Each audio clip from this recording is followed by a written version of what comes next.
El silencio que olía a vino. El cuerpo apareció antes del amanecer, cuando la niebla todavía se aferraba a las hileras de viñas como una sábana húmeda.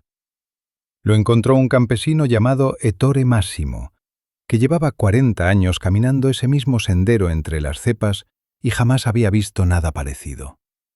El hombre estaba tendido boca arriba, con los brazos abiertos, como si hubiese intentado abrazar la tierra antes de morir. No había sangre visible, solo un rostro rígido, los labios amoratados y los ojos abiertos, fijos en un punto que ya no existía. En Castelnuovo Belvo, un pueblo pequeño del Piamonte, donde el vino importaba más que la verdad, la explicación llegó rápido. Caída accidental, borrachera nocturna, golpe fatal. Nadie hizo demasiadas preguntas, nadie quería hacerlas. Pero el carabiniere Lorenzo Valderas sí. Tenía 28 años, el uniforme aún le quedaba un poco grande y una costumbre peligrosa para ese lugar, observar demasiado. Cuando se inclinó sobre el cadáver, notó algo que no encajaba. El hombre, identificado más tarde como Giuliano Ferri, jornalero, no olía a alcohol. Olía a tierra húmeda y a mosto fresco, como si hubiese pasado horas entre barriles, no en una taberna. «Se resbaló», dijo el médico local sin mirarlo. «El corazón débil, nada más». Lorenzo anotó esas palabras en su libreta, pero también anotó otras cosas. La rigidez temprana, la posición del cuello, las marcas casi invisibles en las muñecas. Detalles pequeños, demasiado pequeños para alterar la paz de un pueblo. En Castelnuovo Belvo, la paz era un pacto silencioso. El expediente se cerró en 2 días. 2 semanas después, otro hombre apareció muerto en un viñedo vecino, en San Marzano di Belvo. Mismo gesto vacío en el rostro, mismo silencio alrededor. Esta vez, la familia insistió en un robo, en una pelea. El párroco habló de castigo divino. El alcalde pidió calma. Lorenzo pidió los informes. Comparó fechas, edades, oficios. No encontró violencia evidente, pero sí una coincidencia inquietante. Ambos hombres habían trabajado temporalmente en fincas distintas, ayudando durante la vendimia, entrando y saliendo de propiedades privadas, vistos por muchos, recordados por nadie. El joven carabiniere comenzó a recorrer los pueblos, a escuchar conversaciones cortadas cuando él entraba en una habitación, a sentir cómo las miradas se desviaban hacia el suelo.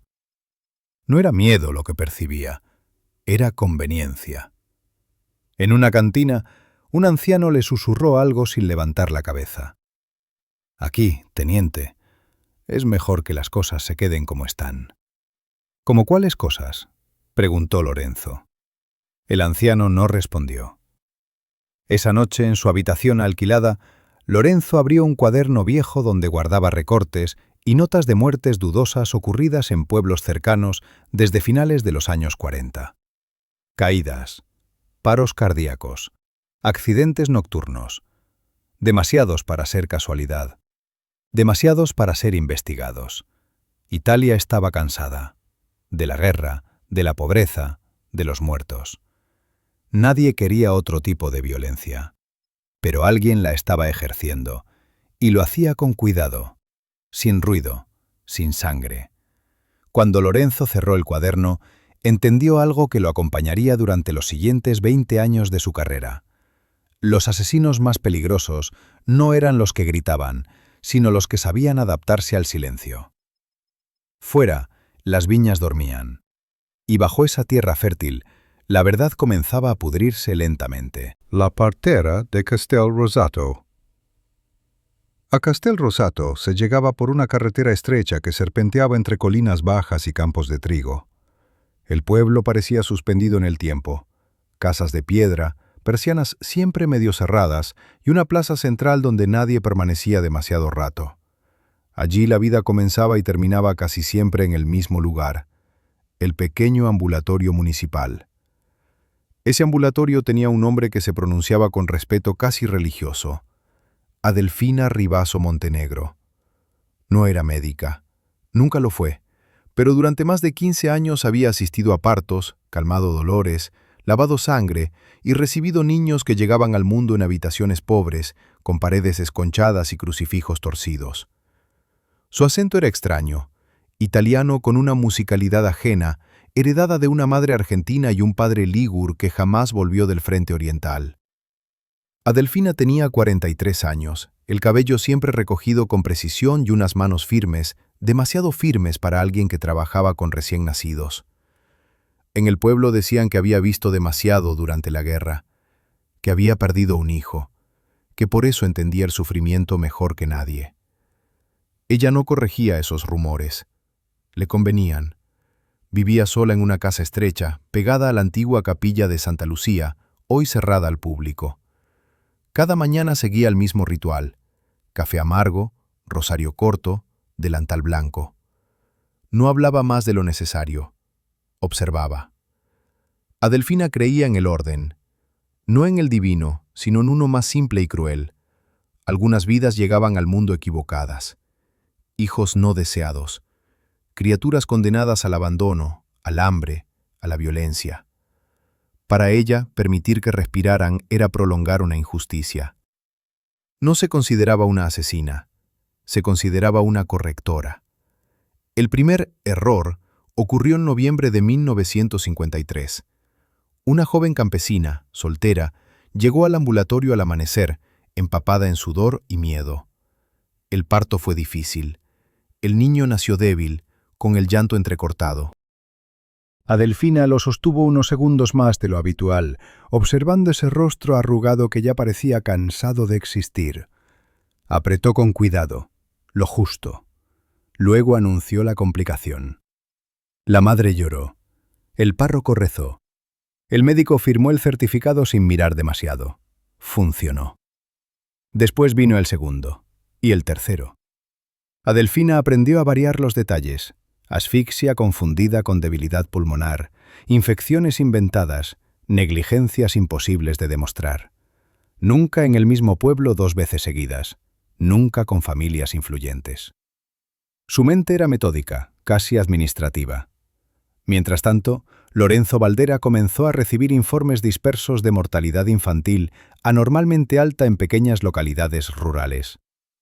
Las cifras no escandalizaban a nadie. En Roma eran solo números. En los pueblos eran silencios.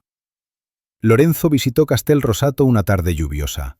Observó la capilla cerrada, el ambulatorio limpio en exceso, la partera de mirada impenetrable. Adelfina lo recibió con cortesía impecable, respondiendo cada pregunta con precisión clínica. «Aquí hacemos lo que podemos», dijo. «No todos los niños están destinados a quedarse». Esa frase quedó resonando en la mente de Lorenzo más tiempo del que debería.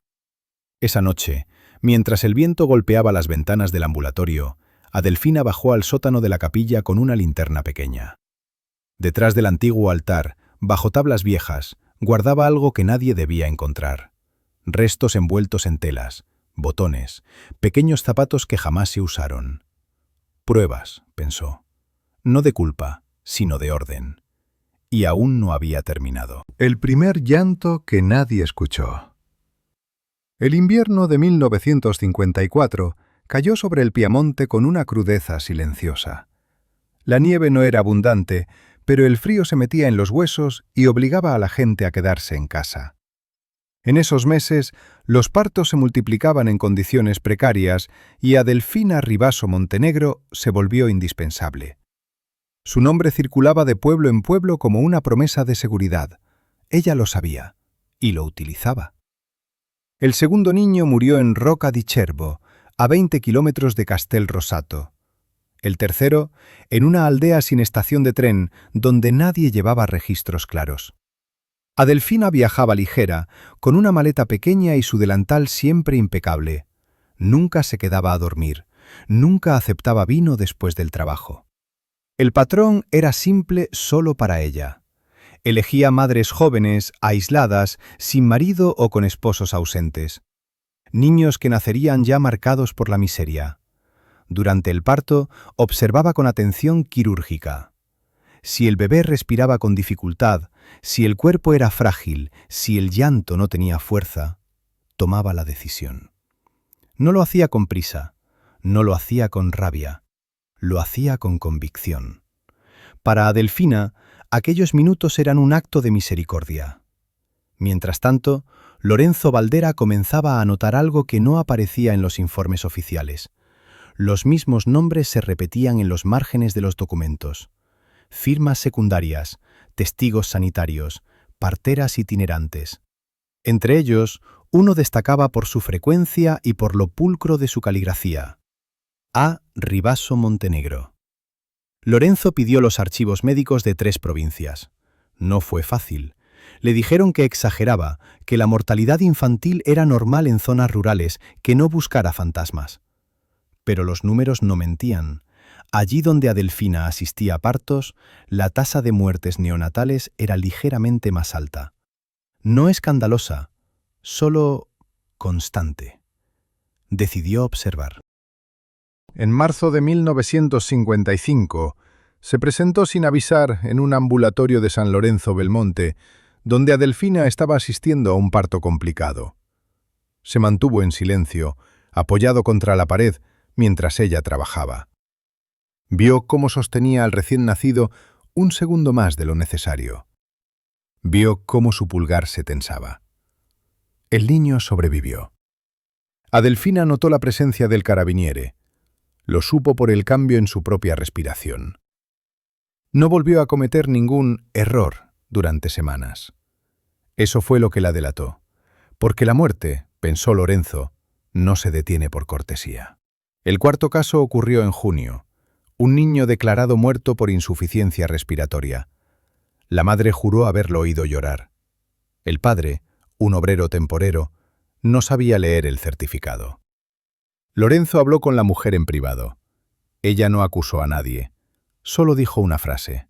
Ella decidió por nosotros. Esa misma noche, Lorenzo solicitó una orden de inspección para la antigua capilla de Castel Rosato, clausurada desde hacía años, pero aún bajo responsabilidad sanitaria. No buscaba cuerpos. Buscaba registros, residuos, cualquier cosa que rompiera la narrativa de la fatalidad. Adelfina regresó tarde a casa ese día. Vio la luz encendida en la capilla y supo que el tiempo se había acabado. No intentó huir. Se sentó en la cocina, se quitó el delantal y esperó.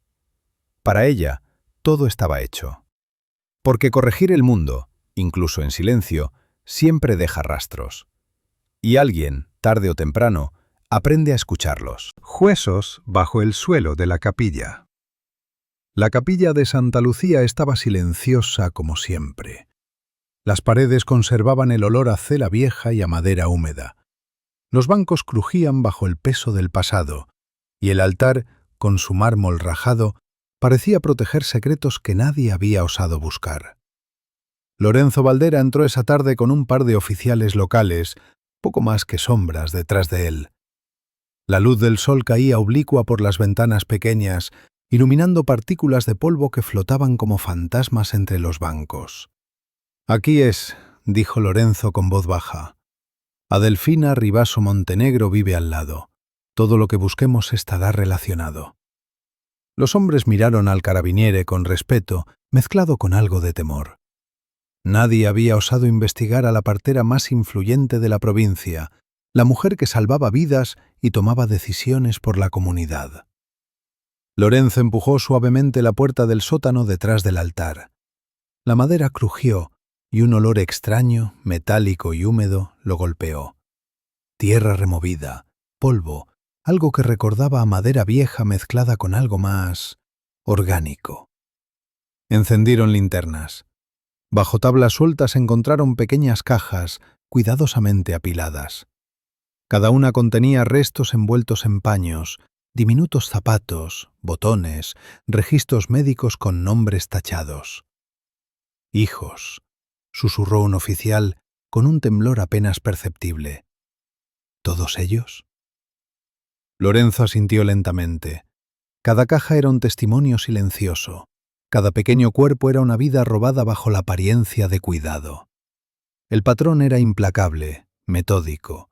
No había ira, no había caos, solo precisión y decisión. Cuando interrogaron a Adelfina, su rostro permaneció inexpresivo, Sus ojos oscuros no vacilaron. «Usted sabe por qué estoy aquí», dijo Lorenzo. «No necesitamos dramatismos, necesitamos la verdad». Ella inclinó la cabeza apenas perceptiblemente, como quien evalúa un reloj que marca la hora exacta. «La verdad», dijo, teniente, «es que el mundo está lleno de errores. Yo los corrijo». Sus palabras eran frías, sin remordimiento, y sin embargo, había una lógica detrás de cada una. No había pasión ni odio, solo orden. Lorenzo recogió cada registro, cada objeto, cada indicio. Sabía que estos rastros serían fundamentales para el juicio. Las cajas, los nombres, los certificados alterados, los patrones de muerte en 3 provincias. Nada escapaba a la documentación meticulosa. El arresto fue tranquilo. Adelfina no ofreció resistencia.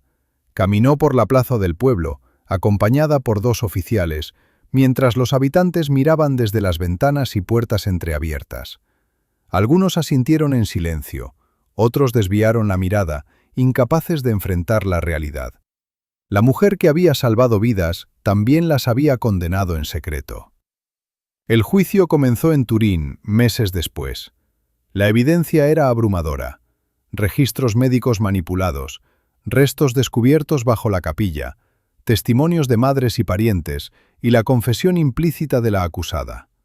La defensa intentó argumentar inestabilidad emocional y trauma personal, pero el tribunal no vaciló.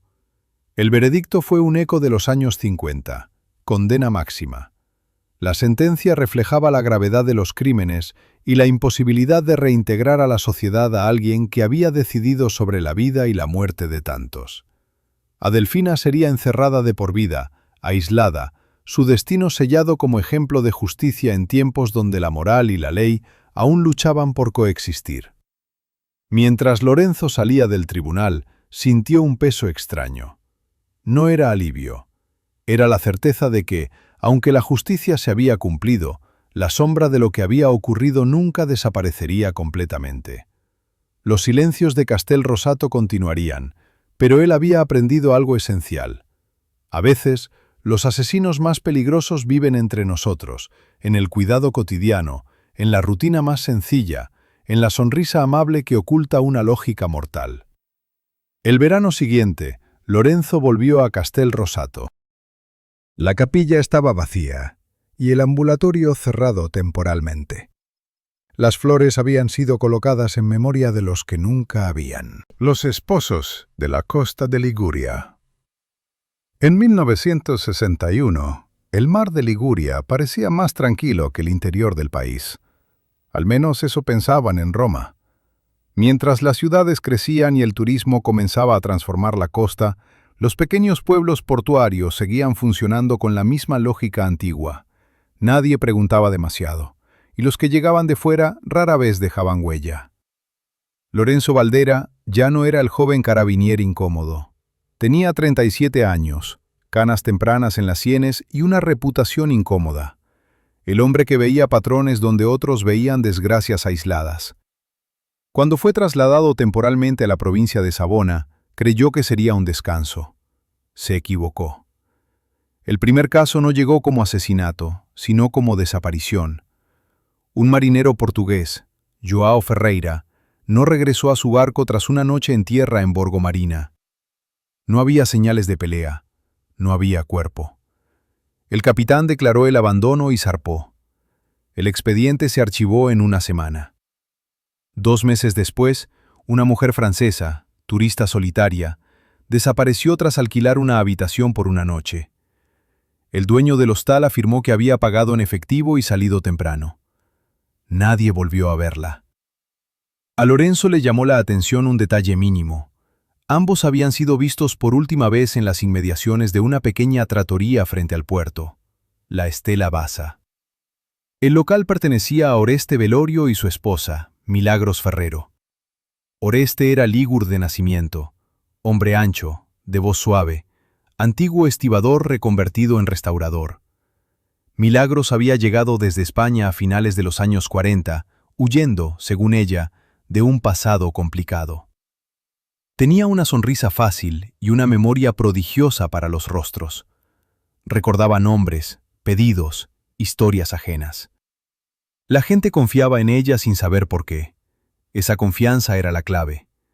Los velorios no mataban por impulso, no mataban por placer. Mataban como quien hace negocios. Elegían personas solas, sin familia cercana en Italia, con algo de dinero encima o pertenencias fáciles de revender. Una invitación a cenar, un vino de más, una habitación trasera para descansar. Nunca dos veces igual. A uno lo asfixiaron con una almohada, a otro lo envenenaron lentamente durante días. A una mujer la empujaron desde las rocas y esperaron a que el mar hiciera el resto. Los cuerpos, cuando aparecían, lo hacían lejos, o no aparecían nunca. Mientras tanto, las pertenencias de las víctimas comenzaban a circular. Relojes en un mercado de segunda mano, anillos en un anticuario, documentos quemados parcialmente. Lorenzo empezó a seguir ese rastro invisible, visitando comercios, preguntando por objetos vendidos sin procedencia clara. Un viejo prestamista le dijo algo que no figuraba en ningún informe. Siempre vienen de la misma zona, del puerto, y casi siempre los trae la mujer. Lorenzo observó la Estela Bassa durante semanas. Vio cómo Milagros hablaba con extranjeros, cómo Oreste cerraba el local tarde, cómo una puerta lateral permanecía siempre fuera del alcance de los clientes. No había violencia visible, no había gritos, solo desapariciones. Pidió refuerzos. Le dijeron que no exagerara. Entonces ocurrió el tercer caso, y esta vez el mar devolvió algo. Un cuerpo apareció atrapado entre redes de pesca, con las manos atadas de una forma demasiado cuidadosa para ser obra del azar. En el bolsillo, un recibo arrugado, la Estela Bassa. Para Lorenzo fue suficiente, porque había aprendido con los años que cuando una pareja mata junta, el error no es emocional, es contable, y tarde o temprano las cuentas no cuadran. Un negocio hecho de huesos. Después del cuerpo atrapado en las redes, Borgomarina dejó de fingir normalidad. No hubo pánico abierto, pero el puerto se volvió más silencioso. Los pescadores hablaban en voz baja, los turistas empezaron a irse antes del anochecer y la Estela Bassa cerraba cada vez más temprano, con las persianas bajadas y las luces apagadas como si el local estuviera enfermo. Oreste Velorio notó el cambio, Milagros también. «Alguien está mirando demasiado», dijo ella una noche, mientras contaba billetes sobre la mesa de la cocina. «Ya no es como antes». Oreste no respondió de inmediato. Él siempre necesitaba tiempo para pensar. Para él, cada muerte era una operación. Riesgo, beneficio, limpieza. Y el riesgo estaba creciendo. Durante los últimos 2 años habían cometido 4 asesinatos confirmados, aunque solo uno había dejado cuerpo. Los demás seguían siendo oficialmente personas no localizadas. En los papeles nada los unía, en la práctica todo. Lorenzo Valdera ya no trabajaba solo. Había logrado convencer a un superior en Génova de que aquello no era una cadena de casualidades. Se abrió un expediente discreto, sin prensa. Lo llamaron investigación patrimonial, una excusa para revisar movimientos de bienes sin levantar sospechas. Ahí apareció el patrón. Relojes suizos vendidos en Savona, anillos franceses reaparecidos en Albenga, documentos extranjeros destruidos parcialmente y arrojados al mar. Siempre el mismo intervalo de tiempo entre desaparición y venta. Siempre intermediarios distintos. Siempre pagos en efectivo. El punto de contacto era una mujer, Milagros Ferrero. Lorenzo habló con un camarero despedido de la Estela Bassa meses atrás. Un chico nervioso, con problemas de juego, fácil de presionar. «No vi nada raro», dijo al principio. «Solo cenas, vino, gente que se iba tarde». Lorenzo dejó una fotografía sobre la mesa. Un reloj recuperado en un anticuario. El camarero tragó saliva. A veces oía ruidos en el sótano», admitió. «Y la señora Milagros me pedía que no bajara nunca. Decía que guardaban vino caro. Eso fue suficiente para pedir una orden de registro. La noche anterior al operativo, los Bellorio intentaron adelantarse, prepararon maletas, quemaron papeles, pero cometieron un error que Lorenzo conocía bien: conservaron recuerdos. No por nostalgia, sino por control. A Milagros le gustaba guardar pequeños objetos como prueba de que todo había salido bien. El registro comenzó al amanecer. El sótano no olía a vino. Había una cisterna antigua, sellada de forma improvisada. Dentro, restos humanos envueltos en lonas, mezclados con cal y herramientas oxidadas. En una habitación lateral encontraron ropa doblada, documentos extranjeros, joyas clasificadas por tamaño y valor. Oreste se derrumbó primero. Gritó que había sido idea de Milagros, que él solo ayudaba. Ella, en cambio, permaneció sentada, en silencio, mirando a Lorenzo como si lo hubiera estado esperando desde hacía años. ¿Sabe qué es lo peor, teniente?, dijo finalmente. Que nadie los iba a buscar. El juicio fue rápido. La evidencia era demasiado clara. Objetos personales identificados por familiares, restos humanos, testimonios del camarero y de los prestamistas. La prensa los llamó la pareja perfecta del horror. La sentencia fue la más dura posible dentro de la ley. Separados, sin posibilidad de volver a verse. Para Lorenzo no hubo satisfacción, solo cansancio. Porque había aprendido otra lección. Cuando el crimen se convierte en rutina, deja de necesitar odio. Solo necesita silencio y oportunidad. Y aún quedaba uno más. La casa que no dejaba escapar el olor. El juicio de Oreste Bellorio y Milagros Ferrero se celebró en Génova a comienzos de 1962, lejos del puerto que los había alimentado y protegido durante años. La sala estaba llena, pero el ambiente carecía de morbo. No había misterio que resolver. Las pruebas hablaban con una claridad incómoda, casi administrativa. Lorenzo Valdera observaba desde el fondo, con los brazos cruzados. Había aprendido a no sentarse en primera fila. Prefería mirar los detalles, cómo Milagros evitaba cruzar la mirada con Oreste, cómo él sudaba, encorvado, como si el peso de la culpa fuese físico. Eran dos personas unidas por la conveniencia, ahora separadas por el miedo. La Fiscalía presentó las evidencias una a una. Objetos personales identificados sin margen de duda. Ropas con iniciales cosidas a mano. Un pasaporte parcialmente quemado que coincidía con el turista francés desaparecido. Y sobre todo, los restos hallados en la cisterna. Fragmentos óseos que el forense logró asociar a 3 víctimas distintas. No fue un crimen pasional, dijo el fiscal. Fue un sistema. Milagros habló solo una vez. No lloró, no negó nada. Hicimos lo que había que hacer, dijo con voz firme. Nadie los iba a reclamar. El mar ya los había olvidado antes que nosotros. Oreste, en cambio, intentó salvarse. Alegó manipulación, miedo, dependencia. Su defensa se derrumbó cuando se presentaron las cuentas ocultas y las listas manuscritas donde se registraban gastos y beneficios tras cada desaparición. Una contabilidad del horror, escrita con tinta azul y letra ordenada. La sentencia llegó sin dramatismos. Cadena perpetua, en centros distintos, sin posibilidad de comunicación. El tribunal no necesitó discursos morales. Bastaron los hechos. Al salir del edificio, Lorenzo respiró hondo.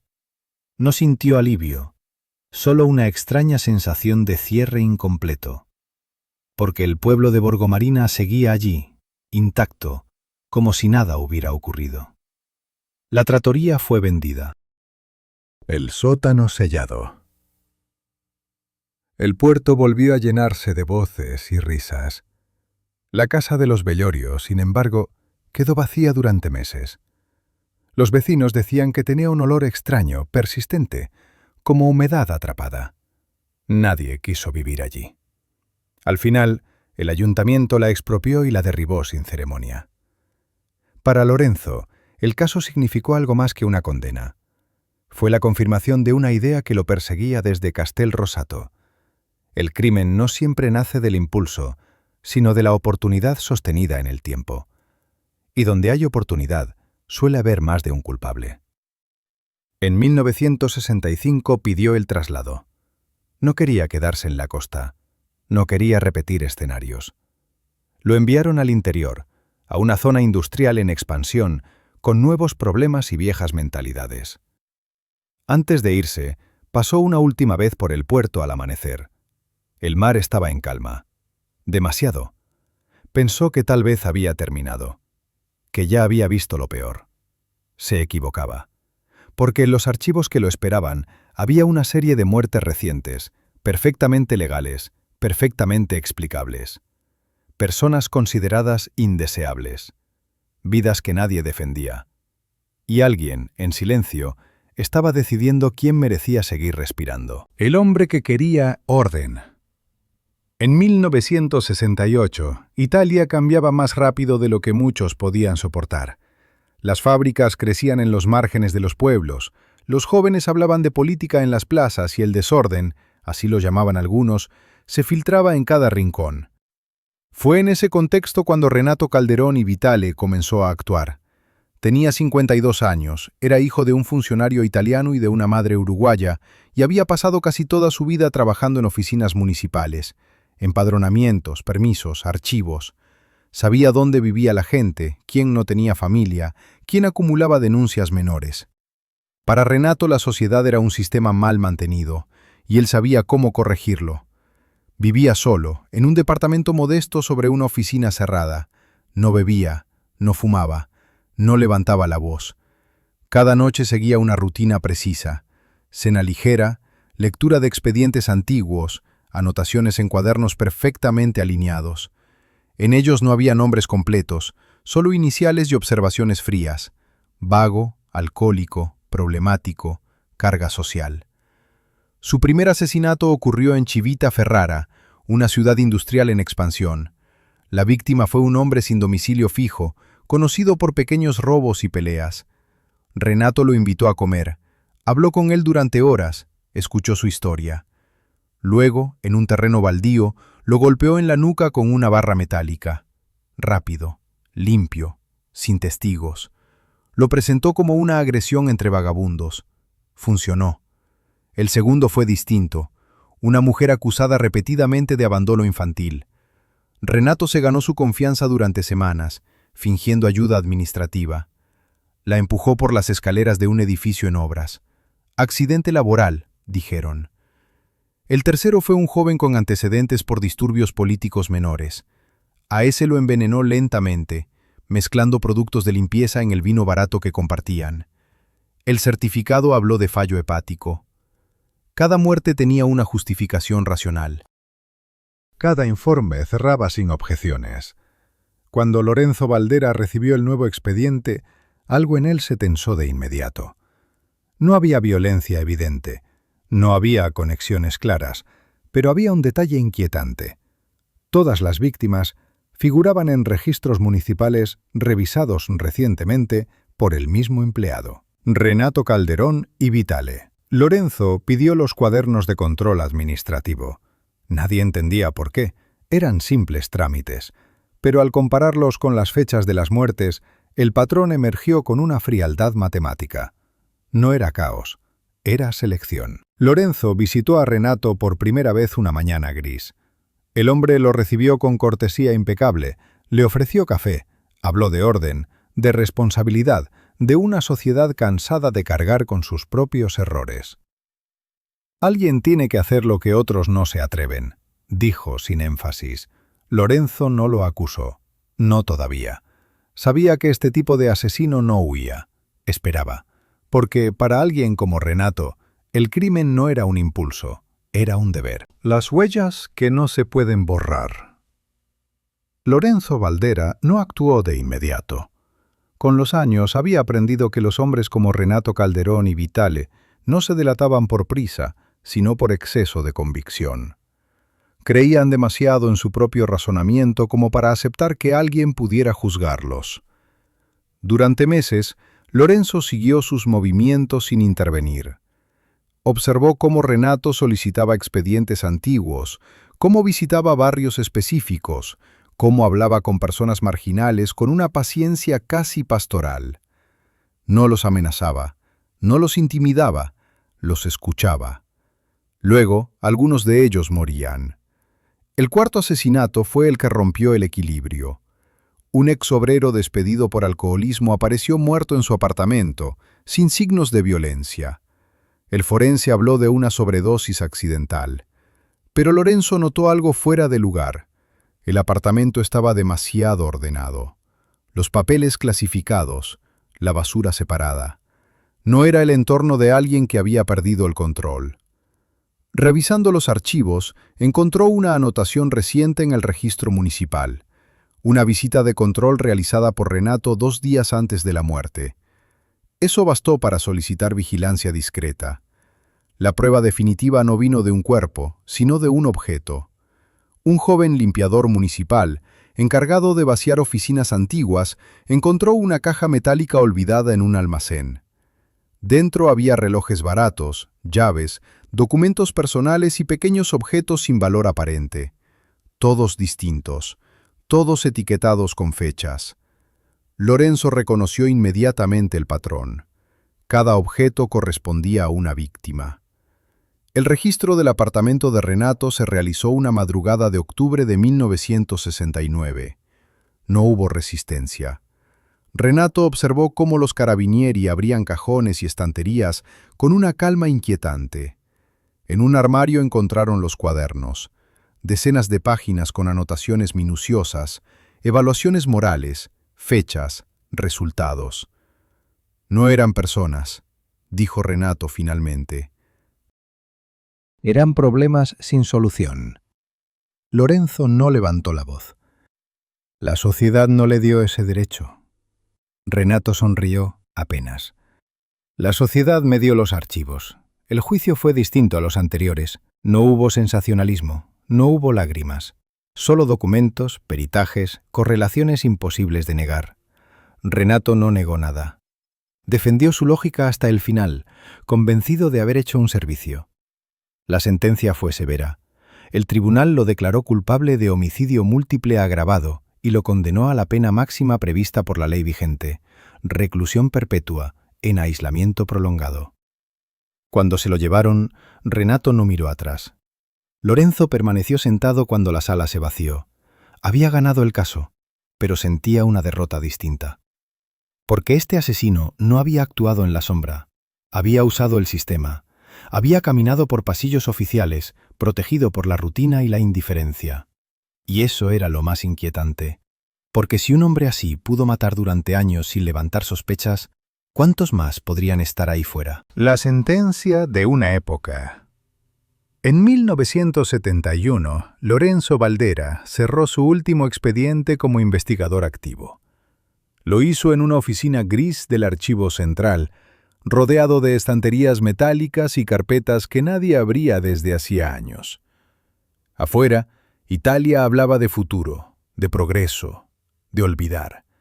Adentro, el pasado seguía respirando entre papeles amarillentos. 3 nombres ocupaban su mente mientras firmaba los documentos finales. Adelfina Rivasso Montenegro, Oreste Velorio y Milagros Ferrero. Renato Calderón y Vitale. 3 formas distintas de matar. 3 lógicas incompatibles entre sí. Y sin embargo, una misma condición que las había hecho posibles. Comunidades pequeñas, instituciones cansadas y una voluntad colectiva de no mirar demasiado de cerca. Los tribunales habían hablado. Las sentencias estaban dictadas. Las cárceles contenían a los culpables. Oficialmente, la justicia había cumplido su función. Pero Lorenzo sabía que la justicia de su tiempo tenía límites. Adelfina murió en prisión años después, sin retractarse. Hasta el final sostuvo que había evitado sufrimiento. Nadie reclamó su cuerpo.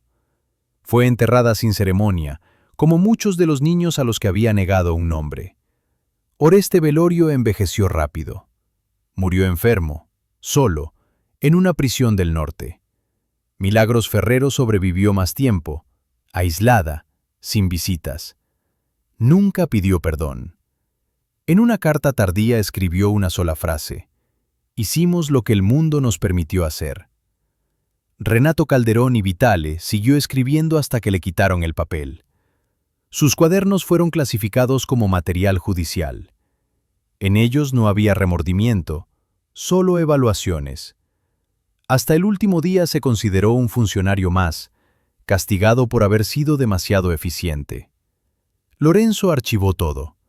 Cerró carpetas con cuidado, como si cada una pesara más de lo que permitía el cartón. Sabía que muchos de esos pueblos nunca hablarían abiertamente de lo ocurrido. Las casas serían vendidas, las capillas restauradas, los sótanos sellados. La vida seguiría. Antes de apagar la luz, se detuvo frente a una estantería sin rotular. Allí guardó un cuaderno personal nunca incorporado al sistema. No contenía pruebas ni nombres, solo observaciones. El mal no siempre llega con violencia. A veces llega con delantal blanco, a veces con un matrimonio cordial, a veces con un sello oficial. Salió del archivo cuando ya anochecía. Caminó despacio por la calle, mezclándose con gente que no sabía quién era ni qué había visto. Le gustaba pensar que eso era lo correcto, que los que investigan no deben ser recordados, solo las lecciones. En los pequeños pueblos de Italia, el silencio volvió a ocupar su lugar. Pero no era el mismo silencio.